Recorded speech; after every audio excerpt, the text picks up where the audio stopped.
La cristiandad celebra en este día el domingo de Epifanía, domingo después del Día de Reyes.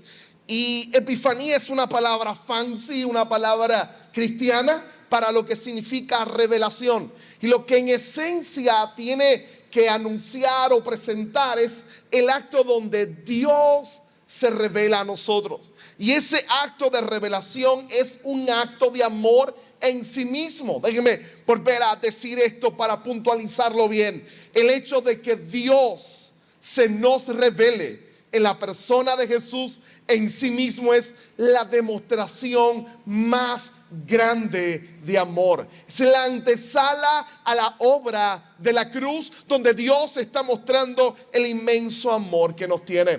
¿Por qué el acto de revelación era necesario y a su vez un acto que demuestra amor para nosotros, su pueblo? Y aquí va alguna de las razones. La primera, grábesela bien, la primera es que en el mundo antiguo conocer a una persona implicaba intimidad.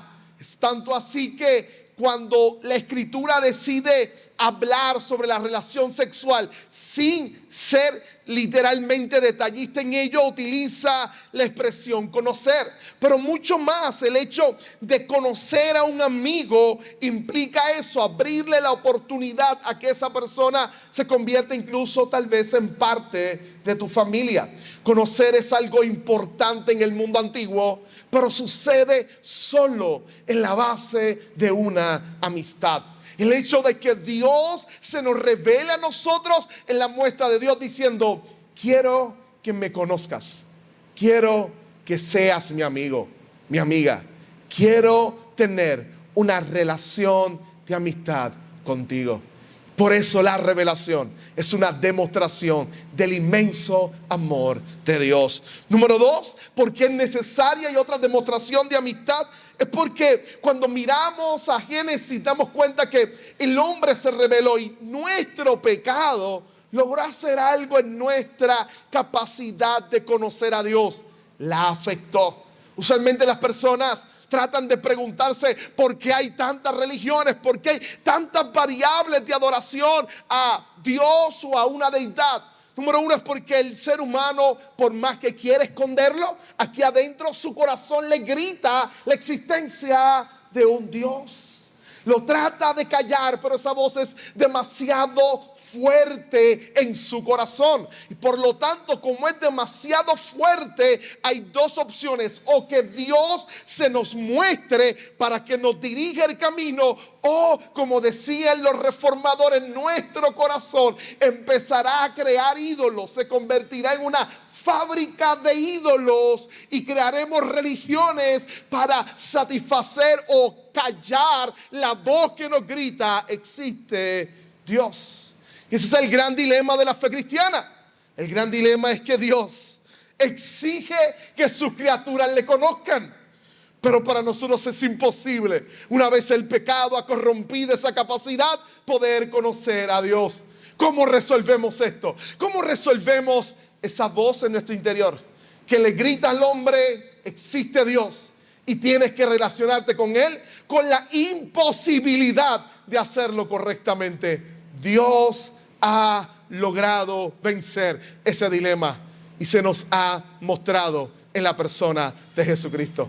Se nos ha revelado en la persona de Jesús para que podamos ver cómo adorar correctamente a Dios. Otra razón por la cual es una demostración de amor y es necesario es que la revelación de Dios es, como decía Torrance, un teólogo escocés, es la clave de la expiación. Si usted se acerca a los relatos como hoy de la Navidad, inclusive el de Epifanía, los ecos de la cruz están por todos lados. El Dios que se nos revela en Jesús es el Dios que nos ama tanto, que decide pagar por nuestros pecados en la cruz del Calvario. Por eso la revelación es un acto maravilloso de amor.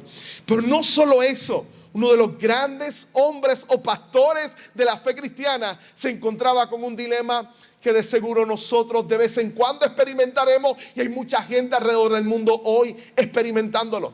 Agustín de Hipona se encontraba en un día de Epifanía con la realidad de que Roma estaba siendo destruida por los bárbaros, la gran capital de la civilización occidental en aquel momento, destruida completamente, saqueada, incendiada. La gente está en Cartago, en el sur de África, en el norte de África, como parte de una colonia romana. Los feligreses están pasmados por la gran crisis global que para ellos significaba. Roma, el gran imperio, está destruido. ¿Dónde está Dios? ¿Por qué no los protegió? Si de adorar dioses paganos se volvieron a la fe cristiana. Y Agustín predicó un sermón sobre cómo la verdad de la encarnación le da sentido a tu dolor y al mío.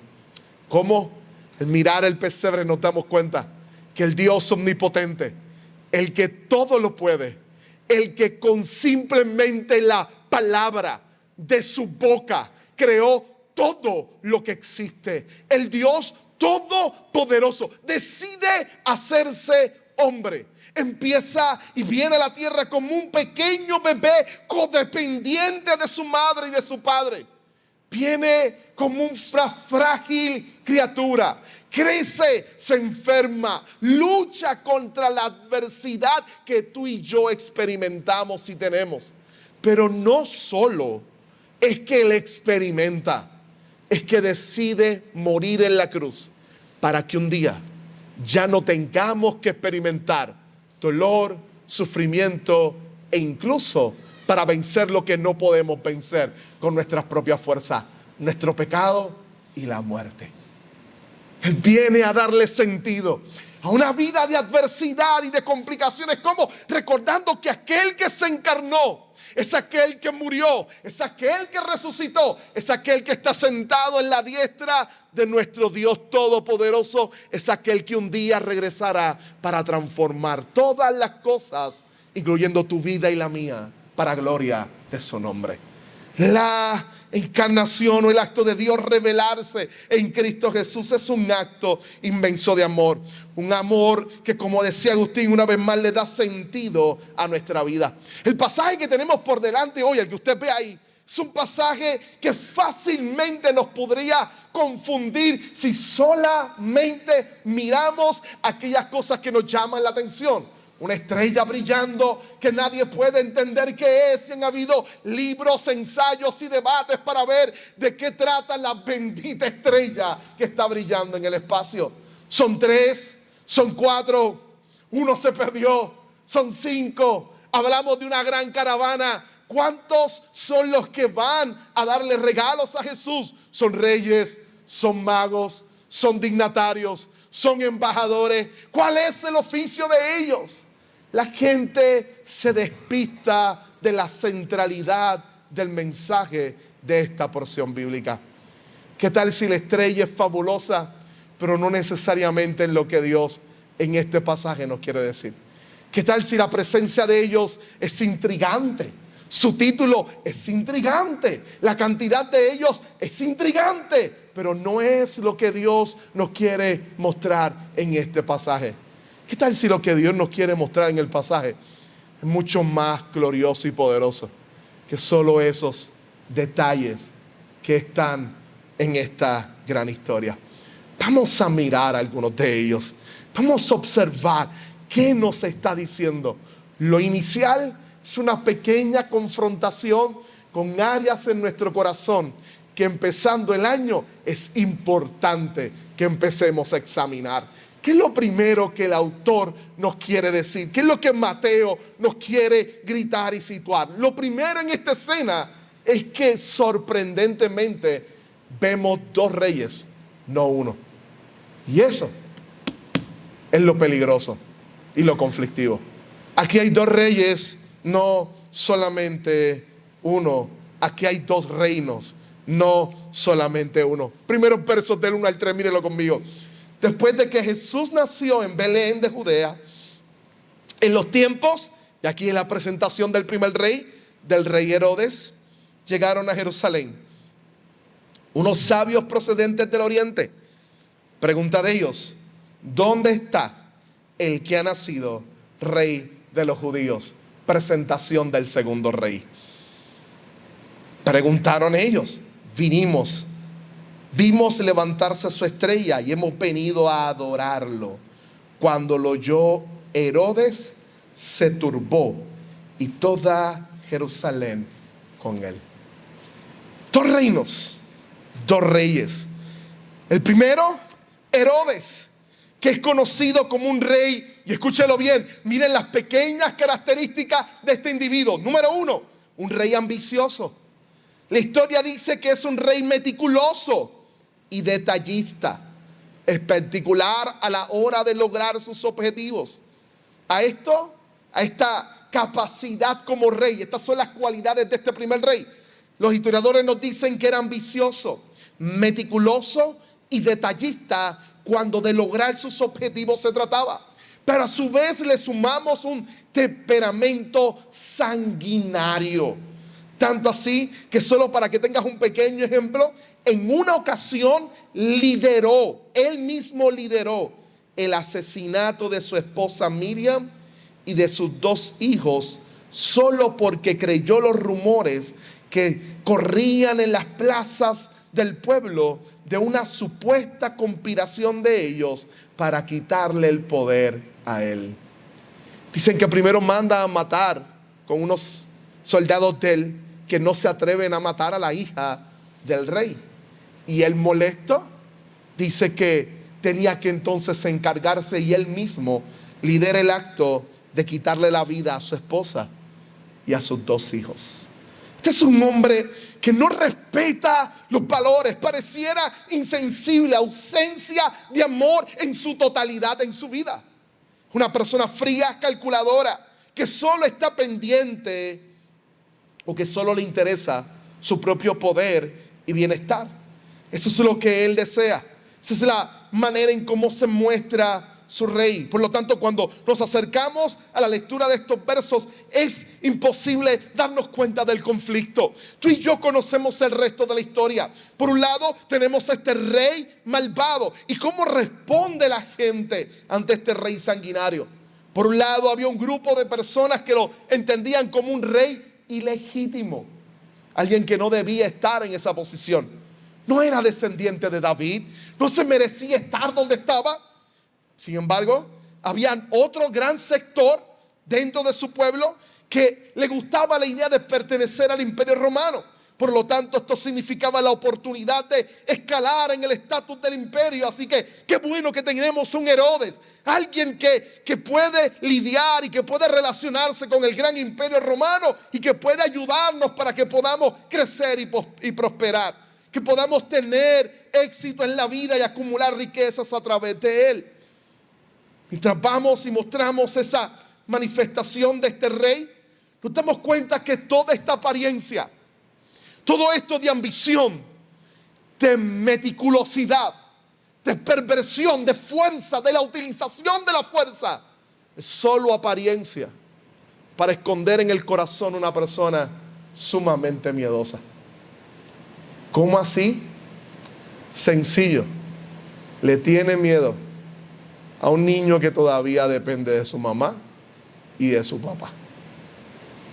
Le tiene miedo a un niño. Es más, no ha visto a un niño. A lo que le tiene miedo es a la esperanza que la noticia del nacimiento de un rey produce en el corazón de la gente. Él le tiene miedo a lo que la esperanza produce en las personas. Y eso, hermanos, es increíble.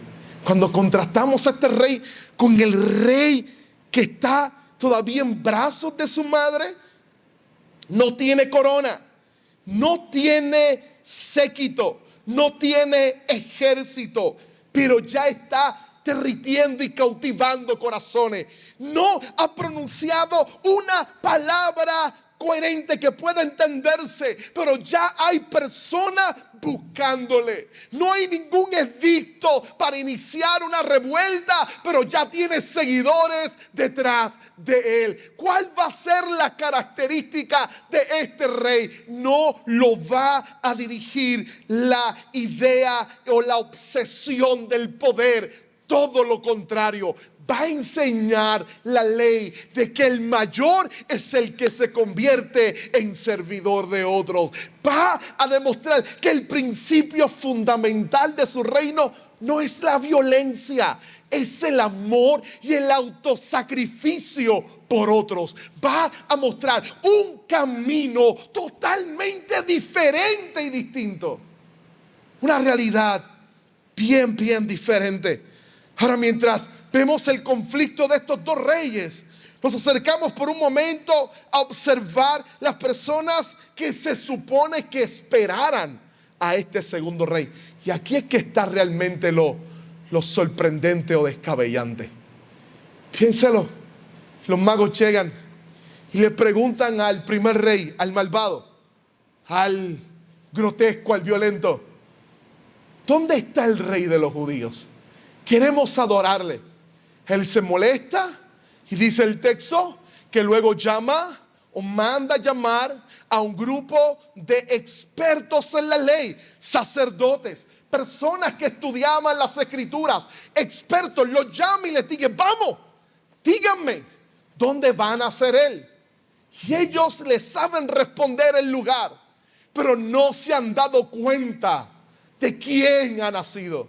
Aquí Mateo ya nos introduce uno de los grandes conflictos en todo el evangelio: la incapacidad de los líderes religiosos reconocer que Jesús es el Mesías que los profetas habían anunciado. Un rey distinto y religiosos que responden más al poder que a la fe. Esta es una historia que aún retumba en nuestros tiempos. Déjeme explicarle por un momento. Déjeme explicarle. La historia de un ser humano queriendo ser rey y quitar de en medio a Dios no es nueva. La historia de un Herodes queriendo sacar del escenario a Jesús, porque es el rey encarnado, el Dios hecho hombre.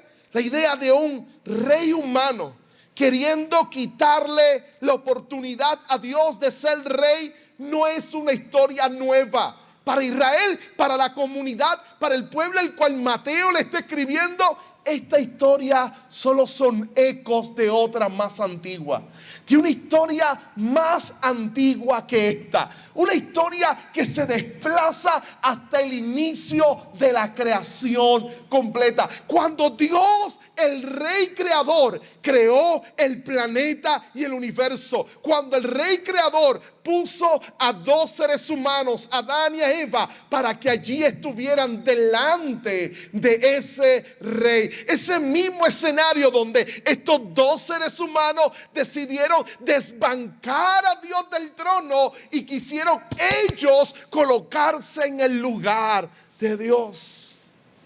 No solo ocurre en Génesis.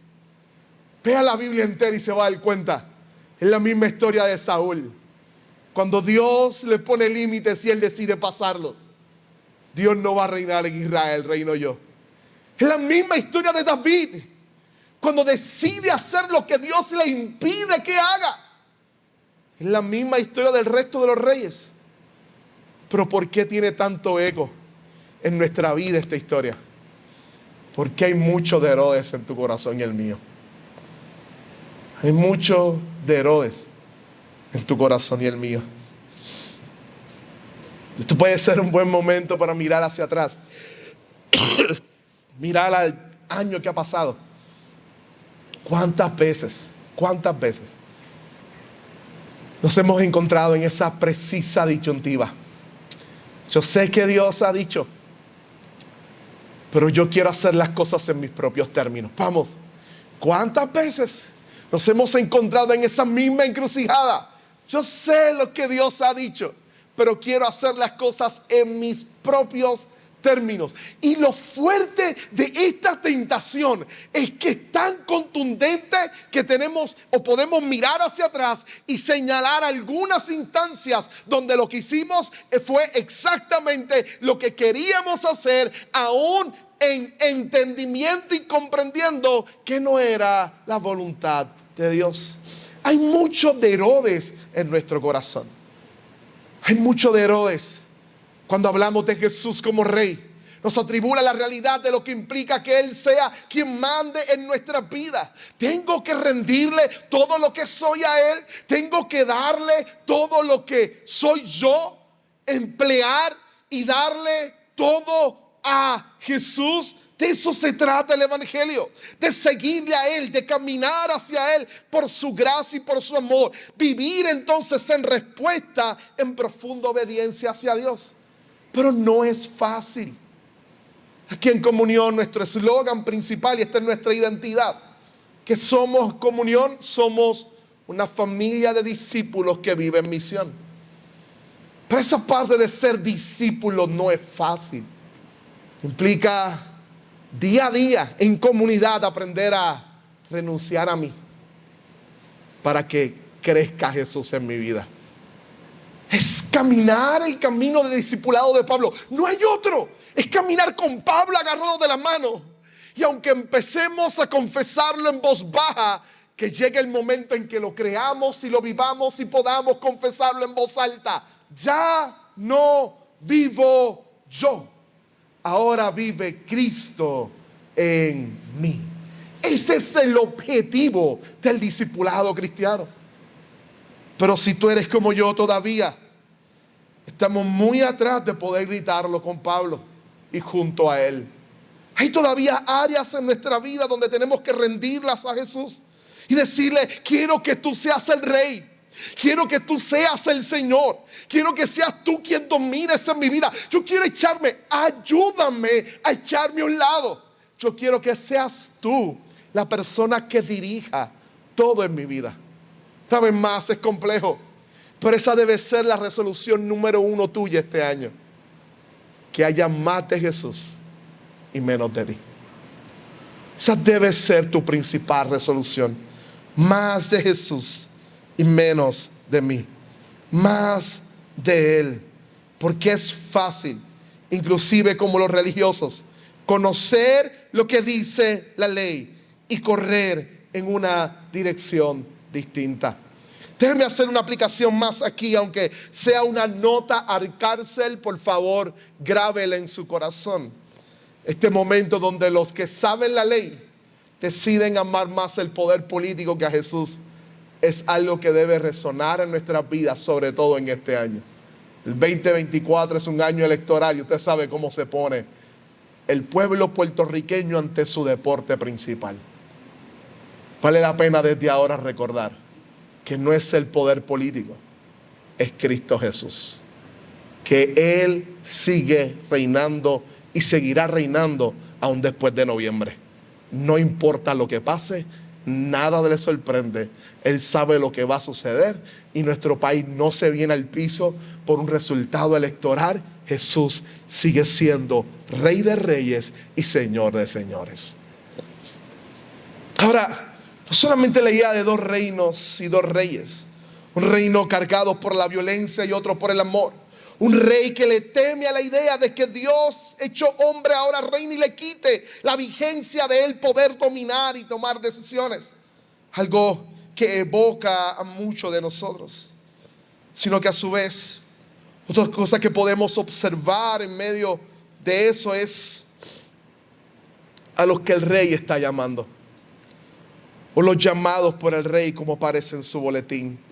Los llamados por el rey. Y aquí es que está tal vez la noticia del evangelio más gloriosa en estos versos. Por un lado, hay un rey malvado. Por otro lado, su reino representa maldad y violencia. Pero por otro, a la vez, hay un grupo de personas que se van acercando y preguntan por Jesús. Y de nuevo, como les decía, sí, no son reyes. Es verdad, no son reyes. La palabra mago en el sentido de personas que saben hacer trucos tampoco. La idea de mago era simplemente para identificar a personas intelectualmente dotadas, eran científicos o personas expertas no solamente en determinar las estaciones del año por medio de la observación de los astros, de las estrellas, sino que de seguro también funcionaban como consejeros de reyes. Eran los intelectuales de la época que le ayudaban a los reyes a gobernar de manera correcta y de manera prudente. Ahora, hay algo que sí llama la atención. La idea de quiénes son no es tan sorprendente como el hecho de que ellos no son judíos. Ellos no son conversos judíos. Sin embargo, están buscando al rey de los judíos para adorarlo como si fuera Dios. Y no hay otra manera de ver la gracia común de Dios moviendo a la gente y convirtiéndose en gracia especial, enseñándole la verdad y la maravillosidad del Señor. Lo primero que definitivamente Mateo quiere hacer es contrastarlos con Herodes. Miren lo diferentes que son. Herodes tiene poder, Herodes tiene reino. Ellos no, ellos son representantes de otros reinos. No tienen que perder, no le temen a la idea de que otro reine. Ellos están acostumbrados a eso. Así que corren detrás de este nuevo rey para adorar y bendecir su nombre. Al llegar, mientras Herodes está buscando para matar a este niño, por la amenaza que significa a su autoridad y a su vigencia como rey, estos individuos llegan para brindarle regalos. ¿Qué le brindan a él? Les regalan lo mejor que tienen. Les regalan oro, incienso y mirra. Ahora, estos son regalos buenos. En el mundo antiguo se conocían como indicadores económicos, como los llamaríamos hoy en día. Los indicadores económicos son aquellos elementos con los cuales se rigen o se evalúan las riquezas de las naciones. Indicadores económicos.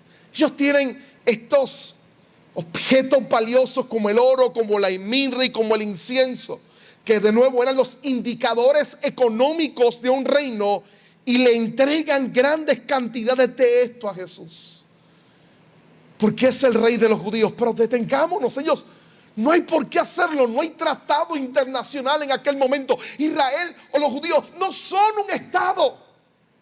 ¿Por qué hacen esto? ¿Por qué están dando tanto y tanto valor económico a Jesús? Hay un sentido de sacrificar todo lo que son y de reconocer el valor del otro.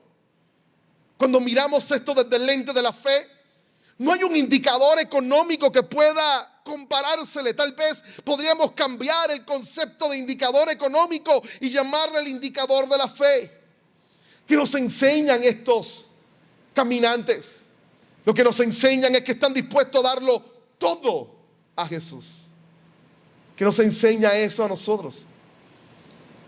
La opción de que el llamado al discipulado de Jesús es un llamado exactamente a darle todo lo que somos a Jesús. Déjenme ponerlo en blanco y negro. Arroz y habichuela.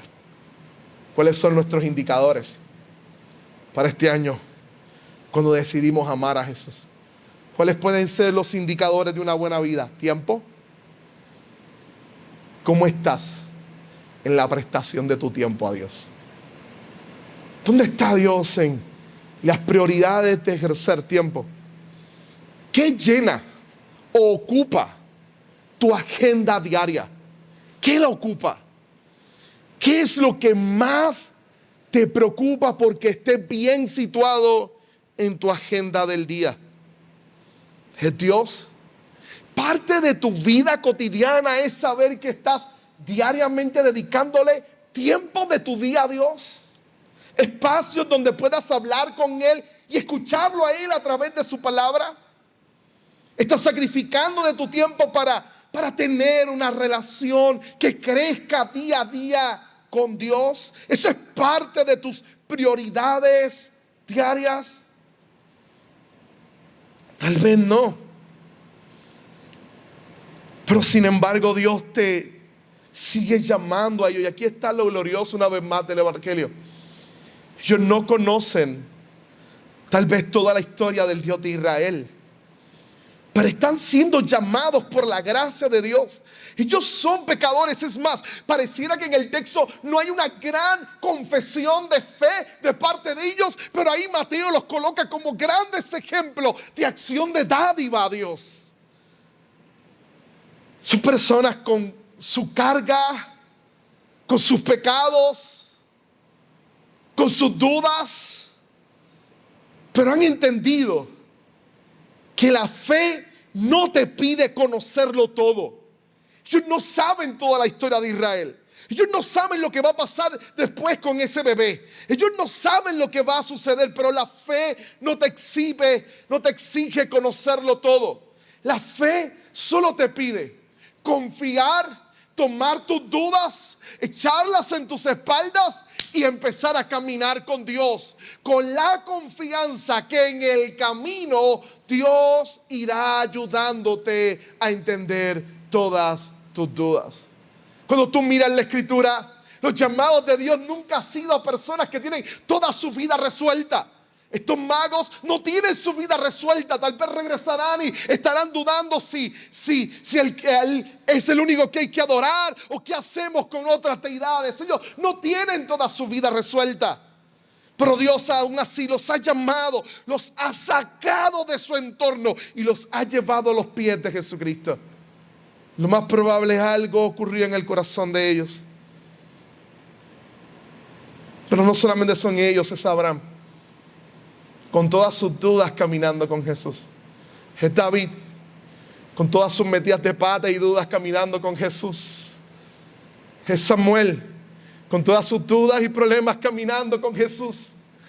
Va a ser Pedro, con todas sus dudas, problemas de carácter y adversidades, pero caminando con Jesús. Porque el Jesús que llama, no llama a personas resueltas, llama a personas heridas y golpeadas y las llama para que aprendan a caminar mientras Él va reparando el corazón de sus vidas.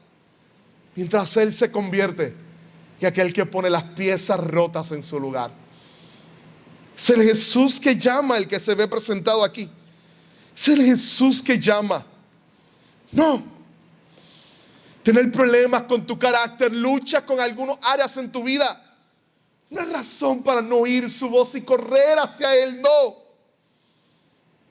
No, al contrario. Él sigue llamando a personas que se encuentran así. Él sigue llamando a personas para que corran a Él. El gran problema no es tener la vida sin resolver. El gran dilema de esta historia es la indiferencia de Herodes y de los expertos de la ley. La indiferencia es peor, es mucho peor que no creer o que dudar. La indiferencia, ese acto que enfría el corazón, impide al hombre poder descansar plenamente en Dios. No la vemos en ninguno de estos magos. Al contrario, corren para adorar a su maestro, a ese niño en los brazos de su madre.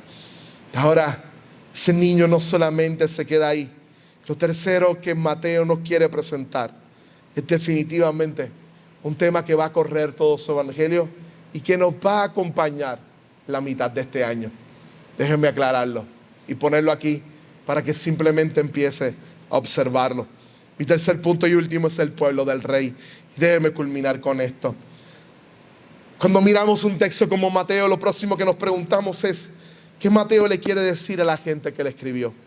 ¿Qué Mateo le quiere decir a la gente que le escribió? La mayoría de las personas a las cuales Mateo le está escribiendo son de trasfondo judío.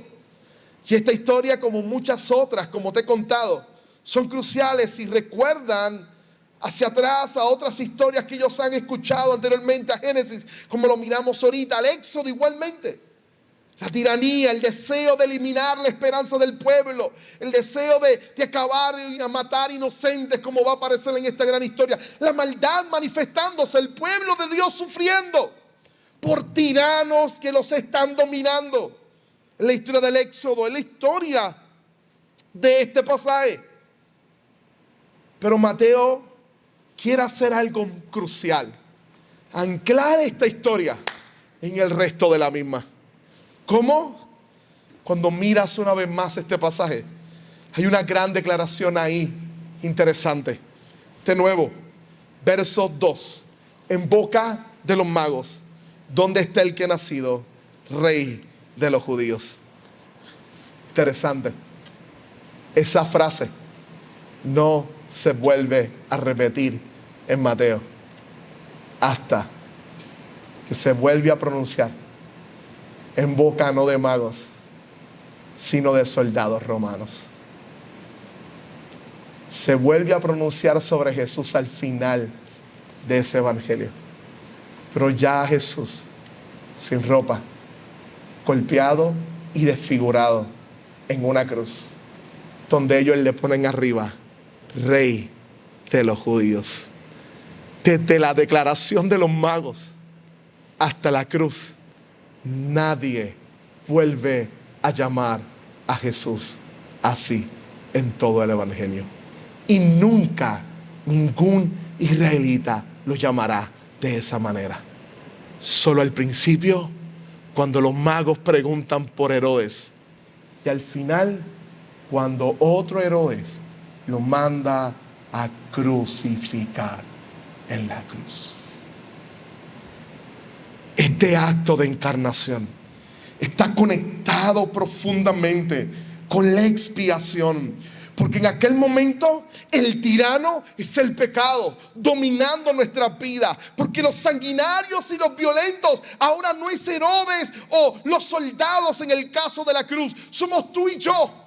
Con nuestro pecado, con nuestra maldad, somos tú y yo, enemigos de Dios por nuestra naturaleza pecaminosa, siendo rescatados por el Dios de amor en la cruz, por el Rey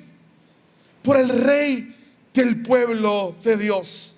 Y es exactamente su muerte en la cruz, ese acto de redención en nuestra vida, lo que nos libera para poder entregarle como obsequio nuestras vidas a Dios. En este nuevo año, en ese Dios que se entrega por nosotros en la cruz, nos pide que al mirar esta historia, en respuesta a su gracia, le digamos: aquí está quien soy yo. Quiero que mi vida este año esté dirigida por ti. Te la entrego completa. Ayúdame a deleitarme en el hecho de vivir solamente para ti. Y la invitación que este pasaje bíblico nos hace hoy en respuesta al evangelio de la gracia: vivir nuestras vidas para Dios.